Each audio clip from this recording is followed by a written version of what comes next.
बिस्मिल्लाहिर्रहमानिर्रहीम। लाल किले में कल धमाका हो गया, आपको बताया था, लेकिन मोदी भूटान भाग गया। अजीत देओल और अमित शाह सर जोड़कर बैठ गए कि अब क्या होगा। कल जिस वक्त दिल्ली के लाल किले के बाहर पुरस्कार धमाके की खबर आई तो मेरा पहला रद्द-ए-अमल यही था कि यह फॉल्स फ्लैग ऑपरेशन है और मोदी सरकार इस हादसे को दहशतगर्द हमला साबित करके इल्ज़ाम पाकिस्तान के सर थोपने की कोशिश करेगी।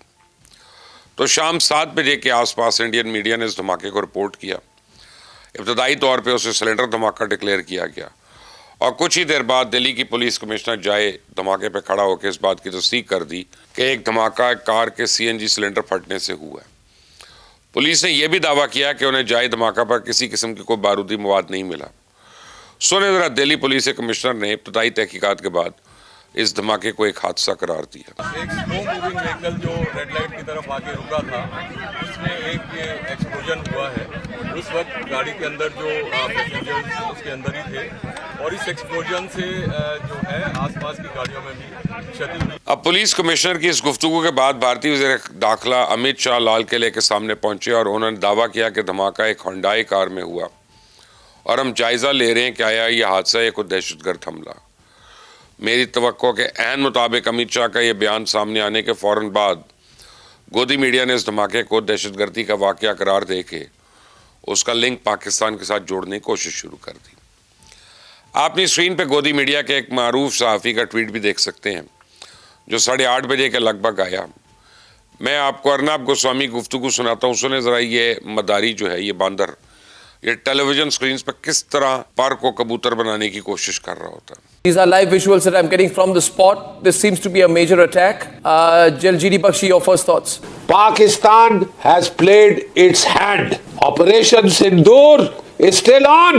रात 11 बजे यानी लाल किला धमाके के 4 घंटे बाद वज़ीर दाखिला अमित शाह दिल्ली में अजीत देओल, रॉ और आईजी के सरबराहों के साथ सर जोड़कर बैठ गया कि इस हादसे को कैसे दहशतगर्द हमला साबित किया जाए और कैसे इसका इल्ज़ाम पाकिस्तान पे डाला जाए। तो इससे पहले कि मोदी सरकार अपना को पॉलिसी बयान जारी करती, भारतीय जनता ने सोशल मीडिया पे इस फॉल्स फ्लैग ऑपरेशन की धज्जियां उड़ाना शुरू कर दी। मैंने आपको पहले ही बताया ना कि अमित शाह ने दावा किया था कि धमाका हुंडई कार में हुआ, लेकिन एक ऐनी शाहिद के मुताबिक धमाका सुजुकी मारुति में हुआ और उसमें 3 से 4 लोग सवार थे। सुने जरा। आपने मारुति की गाड़ी थी। क्या देखा जब मौके पर आप पहुंचे? मौके पर तो मैंने लाशें देखी और क्या देखूं, बॉडी देखी मैंने तो। वो गाड़ी नहीं बता सकता, आधी गाड़ी रह गई है ना मेरे सामने, तो गाड़ी आधी ऊपर उड़ी है। आपने सैनी शायद की गुफ्तगू सुनी, अब आप ही बताएं क्या 3-4 लोग कोई बारूद से भरी गाड़ी में सफर करने का रिस्क लेंगे? और अगर ये लोग दहशतगर्द हैं तो फिर इस कार में सिर्फ एक शख्स होना चाहिए था ना। हैरान कुन तौर पे इंडियन सिक्योरिटी एजेंसीज ने जाए वकूअ को मीडिया के लिए खोल दिया, लेकिन जख्मियों और लाशों को अस्पताल मुंतकिल करके वहाँ कड़ा पहरा बिठा दिया गया। अब आप अपनी स्क्रीन पे देख सकते हैं कि गोदी मीडिया के रिपोर्टर्स किस तरह जाए धमाका पे बैठकर रिपोर्टिंग कर रहे हैं। किसी पुलिस वाले ने या किसी सरकारी एजेंसी ने उनको वहाँ से हटाने की कोशिश नहीं की है। किसी ने उनको ये समझाने की कोशिश भी नहीं की कि जाए वकूअ पे आपकी मौजूदगी शवाहिद को ज़ाया करेगी। अब मैं आपको दिल्ली के खातून की गुफ्तगू सुनाता हूँ। वो अपने रिक्शा ड्राइवर शौहर को तलाश करने के लिए अस्पताल में मारी मारी फिरती रही, लेकिन पुलिस ने उसको अस्पताल में दाखिल होने की इजाज़त ही नहीं दी। वो पूछती रही कि मोदी सरकार जख्मियों और लाशों का हमसे क्यों छुपा रही है। यहाँ पर किसी ने कोई इन्फॉर्मेशन नहीं देनी है। पुलिस वालों से बात कर रहे हैं, वो कोई इन्फॉर्मेशन नहीं दे रहे हैं, अंदर जाने नहीं दे रहे हैं, पेशेंट का पता नहीं दे रहे हैं। क्या हुआ था? आप उन्हें कैसे क्या करते? वहाँ पे कोई काम करते थे या वो वहाँ रिक्शा चला रहे थे। अच्छा, तो आप अंदर गए, आपको जाने नहीं दिया? हमें अंदर जाने नहीं दिया। अच्छा, लाल किले के आसपास रहने वालों को शाम से ही पता था कि यहाँ कुछ बड़ा होने वाला है। अपनी स्क्रीन पे आप ये ट्वीट देखें, ये दिल्ली के एक तालिब इल्म का ट्वीट है।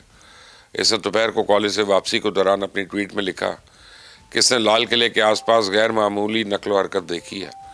इस वहाँ मीडिया की मौजूदगी पर भी सवाल उठाया, पूछा कि आज यहाँ कुछ प्रोग्राम मुनक्किद हो रहा है। दिल्ली के तालिब इल्म के सवाल के जवाब में हमें रात 11 बजे के आसपास उस वक्त मिला जब रॉ के स्पॉन्सर्ड यूट्यूबर्स ने लाल किले के करीब होने वाले धमाके को लाइव नशर किया।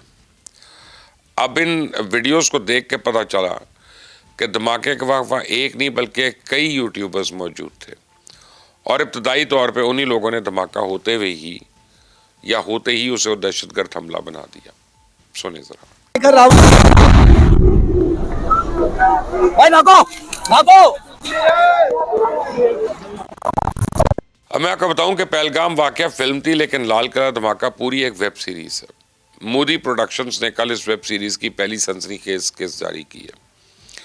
मुंबई हमला, उड़ी, पुलवामा, पहलगाम की तरह लाल किला धमाके की कहानी भी कश्मीर के पस मंजर में लिखी गई है और इस कहानी में रवायती तौर पर पाकिस्तान को दहशतगर्दी का स्पॉन्सर साबित करने की एक मज़मूम कोशिश की जा रही है। हैरतअंगेज़ तौर पर इस कहानी के तमाम किरदार ना सिर्फ इंडियन शहरी हैं बल्कि इनमें ज़्यादातर MBBS डॉक्टर्स हैं और इस कहानी का प्लॉट बहुत बड़ा है, इसी मैं समझता हूँ कि ये लंबा अरसा चलेगी। मोदी सरकार इस वाक़े को सिर्फ बिहार का इलेक्शन जीतने के लिए इस्तेमाल नहीं करेगी बल्कि इस वाक़े को सफारती तन्हाई से निकलने के लिए भी इस्तेमाल करेगी। अजीत डोवाल और इसके साजिशी टोले ने साजिश का आगाज़ 27 अक्टूबर को श्रीनगर में किया था।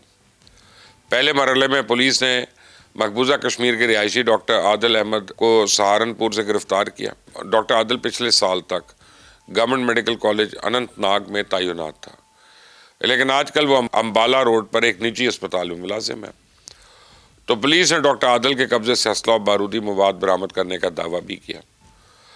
डॉक्टर आदिल की मुबैना निशानदेही पे कल पुलिस ने फरीदाबाद के एक अस्पताल से डॉक्टर मुजम्मिल शकील को गिरफ्तार किया और उसे कब्जे से 350 kilogram Mushtaba ammonium nitrate, 20 timers और एक राइफल बरामद करने का दावा किया।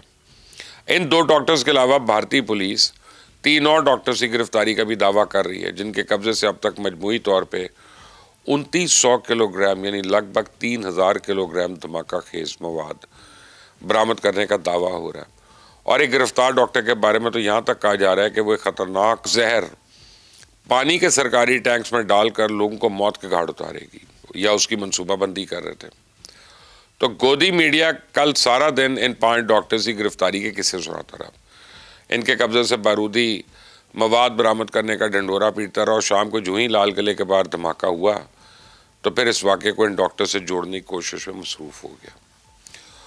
तो मोदी सरकार की कमीनगी को देखें, इसने अवाम में खौफ व हरास फैलाने के लिए फौरी तौर पर मुंबई, अयोध्या, लखनऊ और आगरा समेत कई बड़े शहरों में रेड अलर्ट भी जारी कर दिया। अब मैं आपको बताऊं कि बिहार के इलेक्शन पहले मरहले के बाद जितने भी सर्वे अभी तक सामने आई हैं उनके मुताबिक बीजेपी की कामयाबी की तवक्को सिर्फ 40% है। मोदी सरकार अब मुसलमान डॉक्टर्स को दहशतगर्द साबित करके एक बार फिर नफरत की बुनियाद पर इलेक्शन के दूसरे मरहले में लोगों से वोट बटोरने की कोशिश कर रही है।